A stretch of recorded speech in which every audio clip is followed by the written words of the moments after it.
So hey guys, so mainit-init na balita pa ito. So meron po akong i-share about po sa, actually guys hindi ko naman talaga ito na-order. So naisabay lang po siya sa maraming parcel kahapon. Ngayon ano ba ngayon? Wednesday. So Wednesday ngayon, nung Sunday may natanggap po akong text galing po sa TikTok. Ito guys, ilalagay ko. Ilalagay ko sa taas, yan. So may na-receive po akong 3 OTP galing po sa TikTok.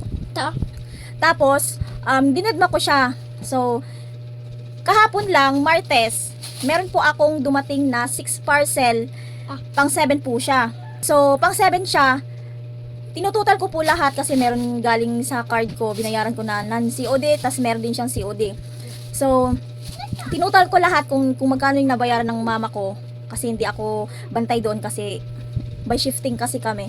Hindi ako bantay doon sa tindahan. So, nandoon si mama, siya ang nagbayad, siya ang nag-receive. Kung magkano yung halaga doon sa binayaran niya, tinotal ko doon sa halagang dumating. So, meron nga talagang nawawala na 490. I mean, meron pa akong binayaran na 490 na hindi ko naman siya in order. So, ito siya. Okay lang sana na 100 plus or mga 200, ganon, almost 200.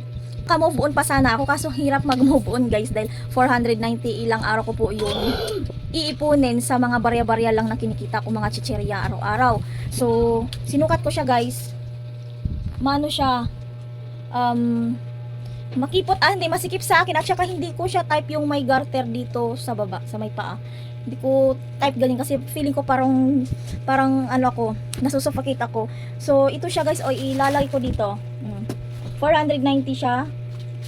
Sabi naman nung delivery boy kanina, kasi may parcel nga din ako ulit, sabi niya pwede daw si seller daw ang nagpadala. Totoo ba? Comment down below guys kung totoo ba, kung pwede si seller nagpapadala. Binabayaran ko na hindi ko naman order.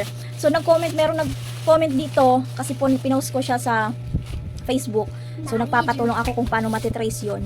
So ito guys, sabi niya doon, sabi ni mami na bakit ko daw tinanggap na hindi ko naman order. So hindi ko nga siya hindi ko alam kung order ko ba yun kasi nga pangalan ang ginamit sa akin. Tinanggap niya, binayaran niya. So ayun na nga. Sa kasamang palad, binuksan, hindi ko order. Ayun.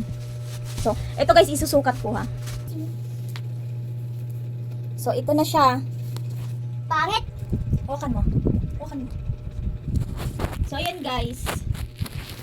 Okay naman siya dito kasi lang. Okay naman siya. Ayaw ko lang yung may ganito. Yung may garter. Yan, masikip po siya sa dito ko. Masikip. So, kasi naman sa akin, yung dito, medyo masikip nga lang. Kaso garterize naman siya, pero hindi ko lang din siya.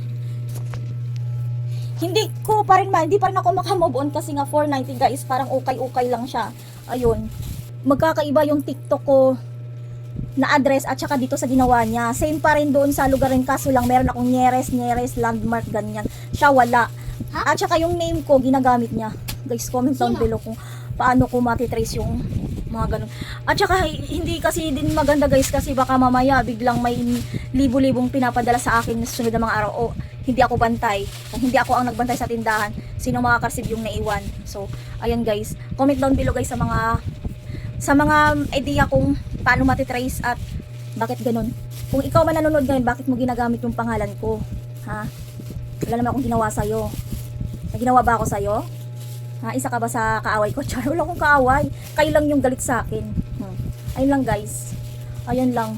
So far, okay naman siya, kaso lang, hindi pa rin ako makamove on sa halaga. Tsaka bibilangin ko na lang yung butterfly, kung magkano. Siguro abot na siya ng 490. Ayun lang guys. So, sana, ikaw man ang nanonood, sana wag ka nang mag-order ulit ha. Huwag ka na mag-order ulit kasi nababayar ko ng 490. Guys, ilang araw din yung bubunuin ko, no. Mahal. Di nga ako maka-order ng mahal, yung mumura niya lang binibili ko, hindi pa kaya. Okay guys, thank you, bye. Thank you guys. Sana kung merong relate dito or nakaka-encounter ng ganito, kung may nakaka-relate nito at saka nakaka-encounter kayo, comment down below. Okay, bye-bye guys. See you in my next vlog. Bye!